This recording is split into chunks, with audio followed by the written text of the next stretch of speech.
안녕하십니까. 국가적 사법을 이용한 전통 수학 현대 알고리즘 자기성 분류 및 분석에 대하여 발표할 김강철입니다. 요약을 보시면 본 논문은 동아시아 전통 수학을 현대적 알고리즘으로 어떻게 비교하여 진행할 수 있겠는가, 코딩을 만들어낼 수 있겠는가, 그래서 가능성들은 어떤 식으로 되는가, 거기에 대한 분류 작업을 진행하고자 합니다.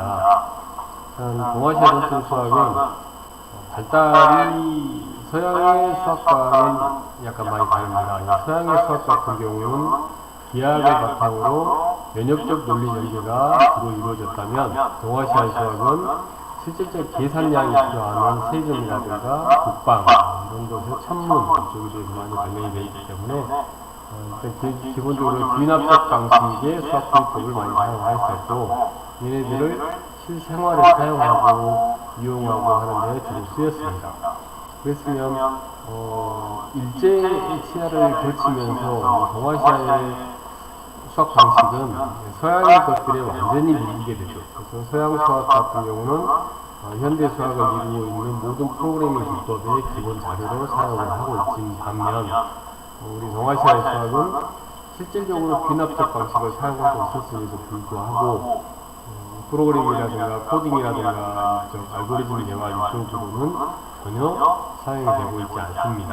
그래서 귀납적 방식에 시중되어 있는 대수적 인수학 방식을 사용하는 우리 동아시아 수학을 대수, 기하, 해석, 응용 쪽으로 쭉 확대해서 알고리즘 개발과 분류 또 그런 개발에 의해서 사용되고 있는 것들을 어떻게 쓸 수 있겠는가.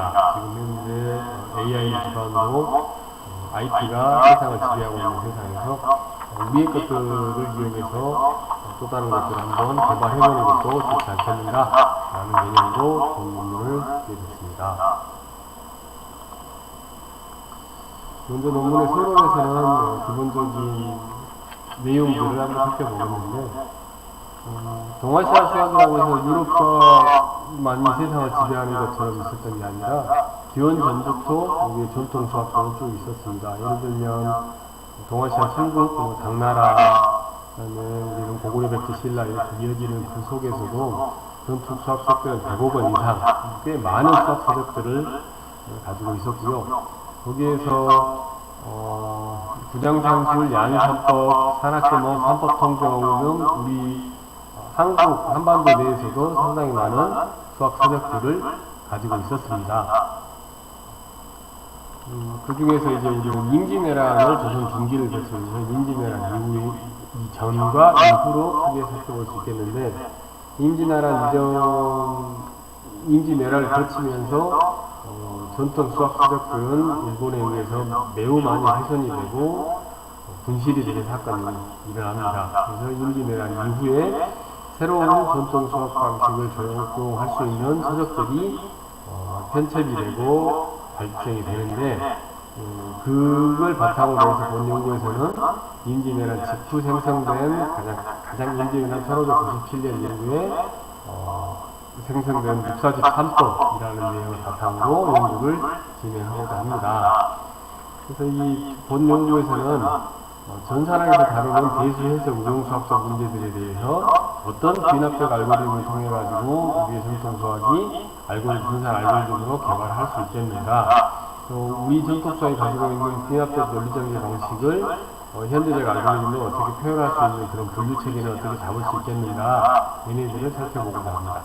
그래서 본 논문에서는 목사지 산법의 내용을 전산 알고리즘, 프로그램 개발, 산출 묘목으로 표를 좀 만들어 보고 그것에 의해서 왜 우리의 이 전통 산법이 알고리즘으로 이루어질 수 있겠는가를 산대계산법, 산가지라고 하고요. 얘네들에 의해서 귀납적 논리 전개를 좀 살펴보고 3장에서는 육사지 산법을 현대 수학적으로 어떻게 구현할 수 있겠는가를 살펴보고 4장에서 알고리즘 개발과 프로그램 비교를 하는데 어떤 식으로 쓸 수 있겠는가를 살펴보고자 합니다.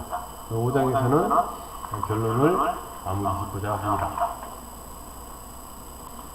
선행용으로 우리가 상가지 계산법이라고 합니다.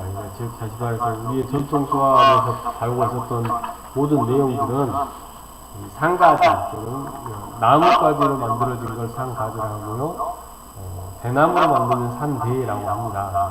지금 보시는 바와 같이 좌측에 있는 그림은 저기 있는 나무 하나가 숫자 하나를 나타내고 이 산대에 관련되어 있는 숫자 표현 방식은 그리스 로마자와 유사한 방식을 가로와 세로 방향으로 수를 표현하는 방식을 합니다.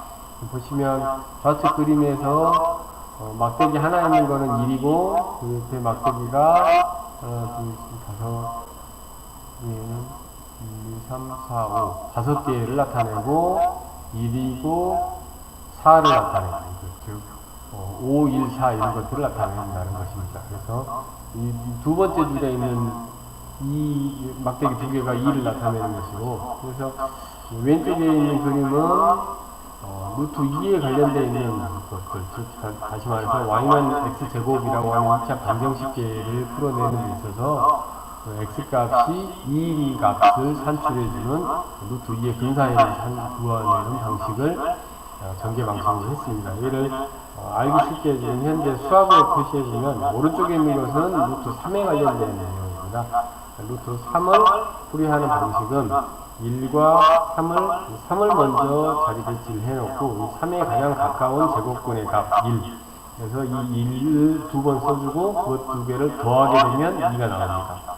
그래서 3에서 1을 빼주면 2가 나오고 제곱근의 가장 제곱수에서 가장 큰 값인 이거 10진법 체계내에서 9의 제곱은 9, 9, 81이 되고 10의 제곱은 100이 되버리니까 0부터 9 사이의 값 중에서 이 다음 수에 가장 가까운 값을 찾아내게 됩니다. 그래서 3에서 1을 뺀 2에다가 뒷자리수 00을 붙여주고 두 자릿수를 붙여줘야 되겠죠.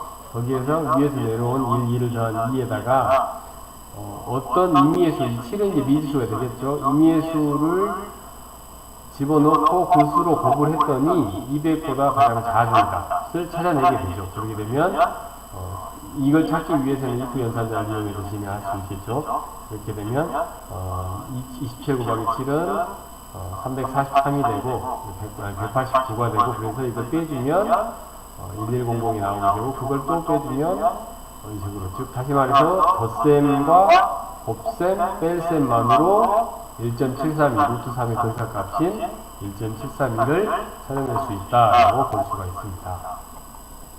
즉 다시 말해서 보시면 모든 계산 방식이 순서적으로 첫째, 둘째, 셋째, 넷째, 다섯, 여섯, 일곱, 여덟, 약 8줄 정도의 알고리즘으로 구현을 할 수 있다라고 볼 수가 있겠고요. 그래서 이러한 상가지를 통해서 만들어지는 많은 계산법들이 육가집합법에는 상당히 많이 있습니다. 여기서 그러한 계산법들이 기초산출에 관련되어 있는, 대수학에 관련되어 있는, 기하학에 관련되어 있는, 해석 응용 쪽에 관련되어 있는 것들에 대해서 분류를 쭉 진행을 하고자 합니다. 먼저 기초산출에 대한 것들을 보면 이름들은 그 당시에 계산법들로 이렇게 쭉 나와 있습니다. 곱셈, 한 자릿수, 곱수, 두 자릿수 이런 식으로 쭉 나와 있고, 나눗셈에 관련되어 있는 것들을 정형인문법이나 이동동제문, 귀제승실문 등으로 표현을 했습니다. 그래서 얘네들에 대한 분류를 먼저 진행을 하고요. 가장 많이 사용될 수 있는 것들이 지금 현재 대수학에 관련되어 있는 내용입니다. 그래서 취임을 출분모는 약 4문제 정도가 무사집합법에 포함되어 있고 1차 방정식이 관련되어 있는 것이며, 화학화분문은 이온 1차 연립 방정식, 중국의 나머지 정리, 중국의 나머지 정리는 인수분해 정리에서 상당히 많이 사용되고 있고요. 또 특히 이제 개방법이라고 하고 개평법이라고 하는 개방해운문 같은 경우는 제곱근이나 세제곱근 풀이를 나타낼 수 있다. 제곱근이나 세제곱근 풀이라는 것은 2차 방정식, 3차 방정식의 해법을 찾아낼 수 있다라고 볼 수 있는 거죠. 2차 방정식과 3차 방정식의 해법이라고 하는 것은 우리가 인공지능이나 AI에 사용되고 있는 경사학용법의 기초 자료로서 이걸 쓸 수 있다는 거예요. 대신에 이 개방해운문에서 구해주는 것은 아까 개방법에서 본 것과 같이 근사값을 구해주는 겁니다. 정확한 값을, 루트 값을 산출해준다라기보다는 근사값을 구해서 그 근사값을 사용을 할 수 있다는 거죠. 이것들이 현대 수학, 현대 프로그래밍 언어에서 주로 사용하고 있는 것과 매우 유사하다라고 볼 수가 있습니다. 또 기하 분야의 내용을 보시면 넓이, 원주율, 부피, 기둥과 원뿔대, 삼각비까지도 다 표현을 하고 있습니다. 즉 다시 말해서 우리가 흔히 알고 있는 사인, 코사인, 탄젠트 얘네들을 사용을 했었고 얘네들을 어떤 방식으로 이용했느냐, 기본적으로 모든 방식들은 우리는 귀납을 이용해서 진행을 합니다. 그러니까 개방법이라든가 상가지 계산법처럼 이렇게 쭉쭉쭉 순서적으로 나가서 진행을 할 수 있게 그런 계산법을 사용하고 있다라고 볼 수 있고요. 재밌는 게 이제 해석학과 운용 수학 분야인데, 우리 전통 수학에서도 수열, 등비 수열, 등차 수열, 확대 계수 행렬들을 다뤘습니다. 근데 얘네들을 어떤 식으로 다루느냐, 마찬가지로 얘네들도 귀납적인 방식을 이용해서 진행을 합니다. 우리 전통 수학 방식은 모든 문제를 단순히 그냥 답만 찾자라는 게 아니라 계산의 순서를 줘가지고 그 순서에 의해서 산출을 할 수 있게 해놨다라고 볼 수 있습니다. 그러면 이렇게 진행되고 있는 이러한 계산법들을 어떤 방식으로 해서 진행을 할 것인가가 이제 분석 결과로 나타내고자 합니다. 분석을 해보면 일단 제곱근이나 2차 다항식이나 고차 다항식 수열 얘네들에 대해서는 이렇게 정리해서 나타낼 수가 있고요. 얘네들을 알고리즘 설계를 먼저 다 진행을 시키고자 합니다. 알고리즘 설계를 다 진행시키고 그 외에서 현재 알고리즘에서 가장 많이 사용되고 있는 파이썬으로 코딩을 진행시키고요. 그래서 특히 이제 제곱근이나 고차 다항식이나 수열에 관련되어 있는 것들은 C 언어 코딩까지 같이 진행시키고자 합니다. 2차 다항 정사는 C 언어까지는 하지 않고 파이썬까지 진행시키면 2차 다항 정사 또 제곱근에 의해 가지고 가장 많이 사용되는 정사각법이나 이쪽에서도 쓸 수가 있다라고 볼 수가 있겠고요. 제일 중요한 거는 얘네들에 의해서 코딩이 이루어지고 알고리즘 설계가 이루어졌으면 이것들 어느 정도 효율성이 있는가에 대한 효율성 분석을 같이 진행합니다. 그 중에서 주어져 있는 모든 것들은 구현 속도 측면에서 어느 정도 기존의 방식과 구현 속도가 달라진가를 유추를 해볼 수가 있겠고요. 또 하나는 이것들의 속도를 비고 연산을 통해 가지고 진행을 한다는 방식을 줄 수 있겠습니다. 그리고 계산 양에 대한 측면에서도 모든 다항식들, 제곱근, 고차 다항식, 수열에 대해서 수열은 계산 양에 대해서까지는 아니고 이런 식으로 분석을 진행한다라고 볼 수가 있겠습니다.